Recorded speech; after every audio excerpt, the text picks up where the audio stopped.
El día de hoy es el segundo en que integrantes del Gobierno de México tienen que sentarse ante el Comité de Desaparición Forzada de la ONU a ser cuestionados muy severamente, como amerita la situación de la desaparición en nuestro país. Y la verdad es que las respuestas de la gente de nuestro gobierno son vergonzosas. Miren, más o menos les hago un pequeño recorrido según lo que publicó aquí el Centro PRODE. Dice, segundo día de la comparecencia de México ante el Comité de Desapariciones Forzadas de la ONU. Las y los expertos han cuestionado a las autoridades sobre la falta de acciones concretas para revertir la grave crisis de desaparición en nuestro país. Este enlace, que es esto de aquí, se los voy a dejar en la descripción para quien quiera ver la sesión. Es larga, son casi 2 horas y media. Y lo pueden ver en inglés, en francés y en español. Aquí arriba ustedes le dan clic en esto, sí, ahí les pone el video con traducción al inglés, al español o al francés. Bueno, el español, todos hablan en español. El caso es que, continuamos con esto, miren lo que pasó. El experto Albán cuestionó al Estado mexicano sobre la muy escasa judicialización de casos de desaparición forzada y sobre las acciones que han tomado las Fiscalías General de la República y Fiscalías, destacando que su autonomía no debe ser pretexto para eludir la coordinación con otras autoridades en el tema. Y esta señora, qué barbaridad, Carmen Rosa Villa, insistió en la necesidad de que se adopte una política nacional para prevenir y erradicar las desapariciones, señalando la necesidad de una perspectiva más integral y las respuestas del Estado mexicano. Mientras que para los representantes del Estado mexicano, eludiendo respuestas con estas de estrategias y resultados concretos, fue relevante destacar programas como Jóvenes Construyendo el Futuro, la creación de equipos de béisbol y la Feria por la Paz en León, Guanajuato, que es una medida bastante concreta para que se detenga la desaparición forzada en nuestro país, me parece. Bueno, según el gobierno, o construir equipos o campos de fútbol y equipos de béisbol, perdón. Es muy, no sé, una medida muy eficaz, me parece. Obvio, estoy siendo sarcástico, es una pendejada. Esto es una tontería. Y la señora le replica y les dice, no se pasen de lanza. Dice, ante la falta de respuestas concretas, Carmen Rosa Villa pidió precisión y no solo una presentación general. Señaló la urgencia de aprobar lineamientos faltantes, coordinación de autoridades y la revisión de cifras del número de desapariciones contra el número de investigaciones. Por ejemplo, ¿saben qué dijo el Estado mexicano? Que han logrado la identificación de 16, 17, 18 cuerpos. Y eso es su gran resultado. Y les dice la señora Carmen Rosa Villa, sí, no, excelente, qué bueno, pero nada más que hay que tener en cuenta que hay 50 y tantos mil cuerpos sin identificar en el país. Qué bueno que ya identificaron 18, 17, 16, qué bueno. Ya nada más les faltan pues más de 50,000. Es que es de no creerse, ¿no? En fin, dice, mañana continúa la comparecencia del Estado mexicano. Y todo esto es porque el día 18 llega a México una visita oficial del Grupo de Trabajo de la ONU sobre la detención arbitraria y va a evaluar la situación de privación de libertad en el país. También la ONU y el Comité de Desaparición Forzada de la ONU va a emitir, después de esta comparecencia del Estado mexicano, pues algo que seguramente no le va a gustar al gobierno de México, porque no va a salir nada bien parado. Yo les voy a dejar 2 extractos de esta comparecencia, que es larga, de la gente del gobierno de México respondiendo, y ustedes escuchen las cosas que dicen, y después la réplica que les hace Carmen Rosa Villa ante la bola de estupideces que dice el gobierno. Es una vergüenza que ante un tema tan grave manden a lerdos de este nivel a decir tonterías como que la Feria por la Paz en León, Guanajuato, es una medida concreta contra la desaparición de personas. No, hombre, son una joya. Les dejo en el enlace, en la descripción, el enlace de la comparecencia completa, por si la quieren ustedes ver. Saludos, compas. Muchísimas gracias. Vamos a también continuar contestando las preguntas de Juan Pablo. Quisiéramos señalar que el Estado reconoce que es importante ampliar el acceso a la justicia en el caso de delitos de desaparición forzada, y a ello ha requerido poner especial énfasis en 2 etapas: la presentación de denuncias, apertura de carpetas de investigación y la judicialización de los casos, donde la actividad de los poderes judiciales locales para analizar la eventual vinculación a proceso, la instrucción y la emisión de sentencia respectiva es fundamental. Aún falta mucho por hacer, pero lo cierto es que las cifras han ido en aumento y resulta interesante la forma que se han ido procesando algunos de los casos. Partiendo de la información remitida por los propios poderes judiciales locales como parte de la preparación de este diálogo, podemos señalar que del 2018 a la fecha se han judicializado 1.193 averiguaciones y carpetas, en 271 de las cuales ya se dictó una sentencia, con el balance de 218 condenas y 53 absoluciones. Lo interesante es que esto refleja que a nivel local casi el 20% de los casos judicializados han concluido con una condena.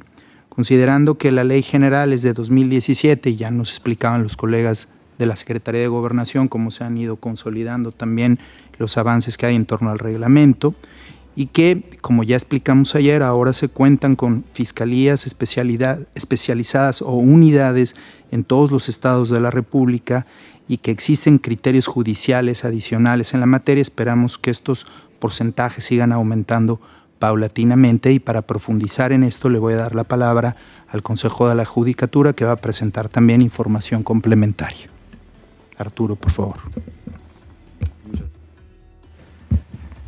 En relación con los distintos cuestionamientos que se formularon respecto a el acceso a la justicia, tratando de atenderlos de manera sistemática, creo que uno de los primeros temas que se esbozó, la primera gran preocupación, tiene que ver con lo que se advierte como un uso excesivo de formalismos que han impedido los derechos de búsqueda, justicia, verdad y reparación. Al respecto, creo que vale la pena destacar que los criterios han ido evolucionando de manera bastante relevante. Y en un primer momento, ayer hacía alusión a parte de la doctrina desarrollada por la Suprema Corte sobre este tema, pero creo que valdría la pena profundizar. De entrada, no solo están estos criterios donde se ha tenido una apertura hacia las determinaciones de los órganos internacionales, sino que adicionalmente hay algunos otros precedentes que quizá no han tenido la misma difusión o que no hemos tampoco acercado al conocimiento del comité, pero que dan un panorama mucho más amplio y robusto de cómo se ha abordado el tema.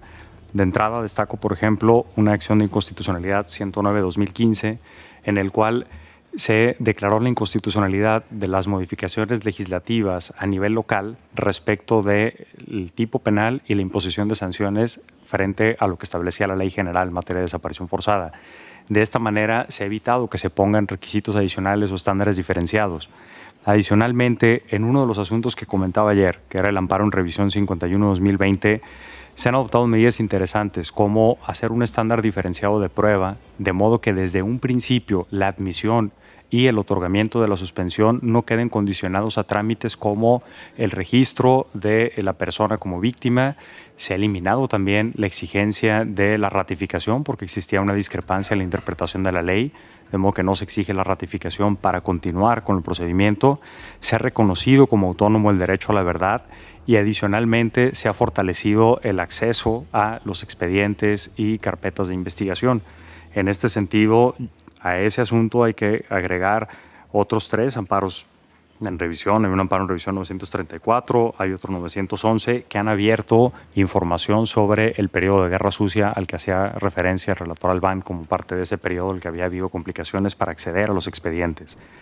Adicionalmente, en este tema, los tribunales colegiados y los juzgados de distrito han ido completando la información, de modo que estamos viendo cómo ha ido permeando hacia abajo, a reserva de que también lo abordaré al final brevemente, pero en tribunales colegiados, por ejemplo, se hizo un análisis bastante interesante en el cual se pensaba o se planteaba que el amparo ciertamente no estuvo diseñado para este tipo de situaciones. ¿Por qué? Porque no se conoce dónde están las autoridades y un requisito del amparo era identificar autoridades responsables, porque no se ubica el lugar y a partir de eso se han empezado a hacer flexibilizaciones o matices de los requisitos procesales más importantes del amparo, entendiendo que lo importante es garantizar los derechos de las víctimas directas e indirectas, más allá de cuestiones de técnica o de formalismos.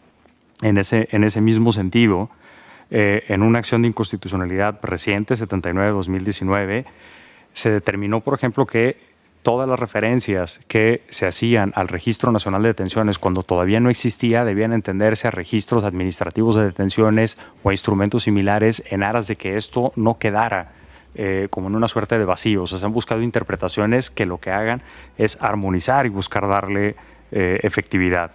Sobre el tema del acceso a la búsqueda, tenemos un amparo en revisión, el 1077, sobre las acciones urgentes, donde no solamente se determinó que son vinculantes las acciones de este comité, sino que adicionalmente son sujetas de control judicial.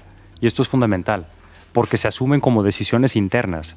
Y esas decisiones internas son susceptibles de ser judicializadas, de ser controvertidas en caso de incumplimiento, y esto le da bastante fuerza a la intervención de los órganos de impartición de justicia. En el mismo sentido, citando algunos de los precedentes relevantes, tenemos un amparo directo en revisión 3165 de 2016, en el cual se ha establecido que en materia de condenas se puede sancionar a todas las personas involucradas con independencia de que no hayan participado directamente en la detención. Y así sucesivamente hay algunos criterios que me parece que han contribuido en este sentido. Destaco ya finalmente sobre este rubro el amparo en revisión 835 de 2018, en el cual se ha reconocido que las personas defensoras de derechos humanos también pueden participar con independencia de que sean o no expertas en derecho, garantizando el derecho de las víctimas a participar en los procedimientos. Ahora, todos estos criterios, preguntaba ayer el relator Albán, decía, bueno, pero ¿qué tanto permean? ¿Qué tanto impacto tienen? Y ciertamente esta es una preocupación que me parece bastante legítima. Y aquí quiero poner sobre la mesa algunos temas. De entrada, tenemos una reforma constitucional bastante reciente, apenas del 11 de marzo de 2021, en el cual se estableció que todos los precedentes que tengan ya una mayoría calificada van a ser vinculantes. Antes se requería un sistema de reiteración de precedentes para que fuesen obligatorios.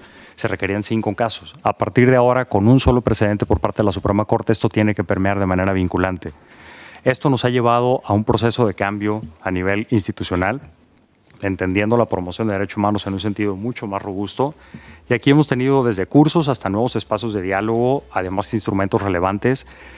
Podría mencionarles, hay más de 36 actividades académicas, pero no me quiero detener en cada una de estas, sino en las centrales. Tenemos un curso de obligaciones del Poder Judicial frente a la desaparición de personas. Es un curso de 50 horas que ya han tomado más de 120 personas al interior de la institución, que precisamente lo que busca es fortalecer el cumplimiento de los estándares internacionales. Tenemos algunos espacios de diálogo con víctimas. Hay un seminario permanente que está llevando a cabo la Suprema Corte. Empezó en septiembre de este año y concluirá en abril del próximo año. Y lo que se busca es que no solamente las y los operadores de justicia difundan los conocimientos, sino que también escuchen a los colectivos, a las víctimas, escuchen a las personas usuarias del sistema. Y dentro de los materiales más destacables está el manual sobre desaparición forzada, que ya conocen ustedes. Hay otros 2 manuales que tienen apartados sobre desaparición forzada, que es uno de derechos humanos y prueba en proceso penal y otro de juzgar con perspectiva de género. Y finalmente, apenas en junio de este año, se acaba de publicar un cuaderno de jurisprudencia sobre el derecho a la verdad, que recoge toda esta jurisprudencia dándole difusión. Pero volvemos al punto, no solamente estamos en esta parte de difusión, hay otros 2 proyectos. Uno que es un proyecto de precedentes que tiene el Centro de Estudios Constitucionales de la Suprema Corte de Justicia de la Nación, donde está buscando tener espacios de acercamiento y diálogo con poderes judiciales locales. Y finalmente hay uno que ya por razones de tiempo no podré desarrollar en esta intervención, pero que me gustaría compartir en otro espacio de ser posible, sobre indicadores de cumplimiento, recomendaciones internacionales y cómo el Poder Judicial se ha alineado a las mismas. Muchas gracias. Gracias, tengo un inconveniente y es que tengo el contador de espaldas mías, entonces me tengo que estar volteando. Bueno, muchas gracias a todas las respuestas, el largo y detallado informe. Sin embargo, sigo sin recibir respuestas sobre cómo se ha aplicado el protocolo homologado de búsqueda, cómo se ha aplicado y se aplica el protocolo homologado de búsqueda de niñas, niños y adolescentes, que me parece sumamente importante, sobre todo de cara a las preguntas que hemos hecho. Y no me han respondido sobre el proceso de evaluación del protocolo homologado de búsqueda. Ha sido una presentación general, pero no ha habido respuestas a las preguntas que he realizado y apreciaría muchísimo tomar nota para que podamos ser mucho más concretos, precisos sobre lo que queríamos y para poder avanzar. De hecho, sí, tengo previsto hacer preguntas sobre el Centro Nacional de Identificación Humana, pero lo tenía en un aspecto que después me voy a referir. El señor Irazoque nos dijo que tanto los dos reglamentos estaban ya para aprobarse, pero con todo respeto llevamos 5 años desde que se aprobó la ley. ¿Cuánto más hay que esperar? Están en este proceso desde el año 2021 que se han creado los lineamientos y mi pregunta es muy precisa. ¿Piensan este año entonces aprobar ambos reglamentos? Porque son dos instituciones, primero es una ley y después es una comisión nacional. Yo me preguntaba cómo puede ser que funcione una comisión sin reglamento y cómo puede ser que una ley que ya se está implementando no tenga reglamento, porque ahí se ponen el reglamento, el lineamiento de cómo actuar. Y me seguía preguntando, haciendo esa pregunta. También quería justo señalar sobre la construcción de paz, muy importante, en un proceso en el que lamentablemente las desapariciones forzadas se siguen registrando. Perdón, las desapariciones, me equivoqué en el concepto, las desapariciones son más de 111.000. No me cuadran los números de desaparecidos con el número de investigaciones, siguen siendo mucho menores, no hay una proporción entre los hechos que se registran, porque además ya vamos a hablar del Registro Nacional de Personas Desaparecidas y No Localizadas. Quienes alimentan son las propias fiscalías. Entonces, si la fiscalía alimenta, ¿cuáles son los datos y cómo ese ingreso permite decir que estamos llevando a la vez una investigación, una búsqueda? Entonces, ahí creo que hay un elemento, sobre todo cuando se habla de la construcción de las mesas de paz. Y yo tengo una información, sobre todo en los lugares donde se han llevado a cabo estas jornadas, estas acciones en las que Jalisco tiene una altísima tasa del total de personas desaparecidas y no localizadas. Le sigue Tamaulipas como segundo entidad federativa, el Estado de México, y así Veracruz, Nuevo León, Ciudad de México, Sinaloa, Michoacán, Sonora, Guerrero, como los 10 lugares con mayor número de reportes de personas que continúan como desaparecidas y no localizadas. Cómo esas mesas de paz tienen impacto directo en reducir los índices de desaparición. El enfoque es muy bien, hay una protección social, un enfoque de educación, de cooperación, inteligencia, pero mi preocupación y mi pregunta al Estado es cómo todo esto incide en que primero se genere una confianza de la población hacia sus instituciones. Es decir, si yo sé que hay una desaparición, me acerco con confianza a la institución y la denuncio y creo que van a investigar y van a buscar. En segundo lugar, cómo estas mesas en realidad inciden para mostrar de manera efectiva una reducción en los índices de desapariciones. Cómo se endilgan también las responsabilidades, que es uno de los puntos que nosotros señalamos en el informe, es decir, responsabilizar a los autores. Y ahí hablamos con propiedad y me voy a referir al párrafo 40 y 41 de nuestro informe sobre findings, que se llama así en inglés, pero que es tan importante sobre todo para atribuir responsabilidades. Agentes estatales, determinar si de actuación por aquiescencia, autorización o apoyo. Y el segundo lugar, cuáles son los hechos que están relacionados al artículo 3, pero cómo actúa el Estado con la debida diligencia. Y creo que a esto hay que sumarle también, y creo que es de la mano muy importante, a la declaración que hizo el Comité respecto de actores no estatales y la Convención Internacional para la Protección de todas las personas contra las desapariciones forzadas. Elemento clave, crimen organizado, sí. ¿Cuál es el vínculo con el crimen organizado? ¿Cómo el Estado ha determinado si hay o no hay vínculos, si hay o no debida diligencia. Creo que esto es materia de análisis y de preocupación frente a las cifras que están ahí y frente a los casos en los que podrían tener resultados positivos, sobre todo para ir rompiendo esas estructuras dentro de un Estado tan enorme, 32 estados federativos, que hace que una política tenga también una evaluación de efectividad y de resultado positivo. El otro tema que también, y voy al de los de las niñas y adolescentes desaparecidos, las cifras son muy preocupantes en términos de niñas y niños desaparecidos, que en los últimos tiempos ha crecido enormemente en el Estado de México, en Tamaulipas, en la Ciudad de México, Jalisco, Nuevo León, Veracruz, Puebla, Sonora, Michoacán y Baja California, de acuerdo incluso al informe de la Comisión Nacional de Búsqueda. Eso un poco para ir en el tema de las preguntas que yo hice, y me gustaría tener algunas respuestas sobre la aplicación del protocolo y cómo también estos instrumentos en una política de construcción de paz son utilizados como herramientas válidas para investigar, para buscar, sobre todo para buscar, porque ese es el propósito de estos instrumentos. Se habló de 653 perfiles, de 18 personas identificadas, lo cual ya es una muy buena noticia, frente a 52.004 cuerpos sin identificar y que eso han sido materia de nuestra preocupación, 52.004 cuerpos sin identificar o restos humanos sin identificar.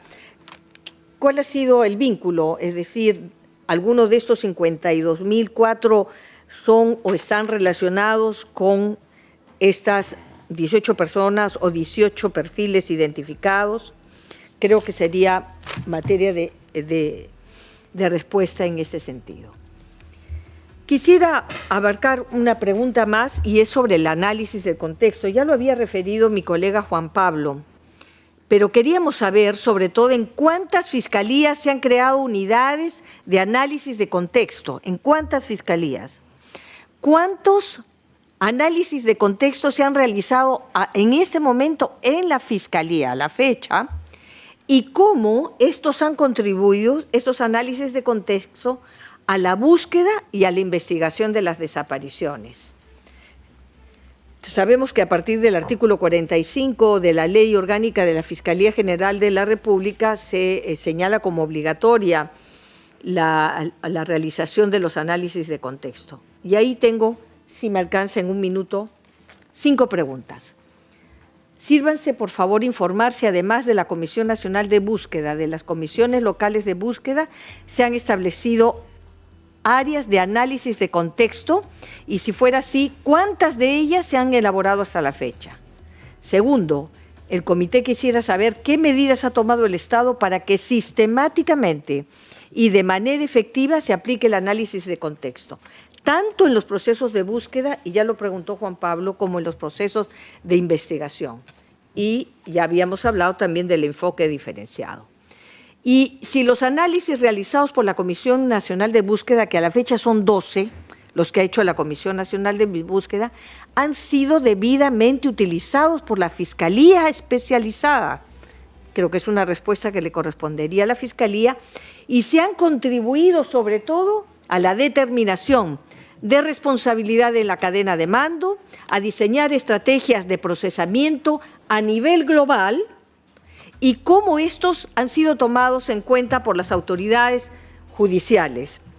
Y por último, por favor informar, darnos muy claramente y concretamente cuáles son los mecanismos de coordinación existentes entre la Comisión Nacional de Búsqueda, las comisiones locales de búsqueda, las fiscalías, pero sobre todo nos interesa sus resultados. ¿Qué resultados nos pueden mostrar y si responden a los criterios de sistematicidad y oportunidad?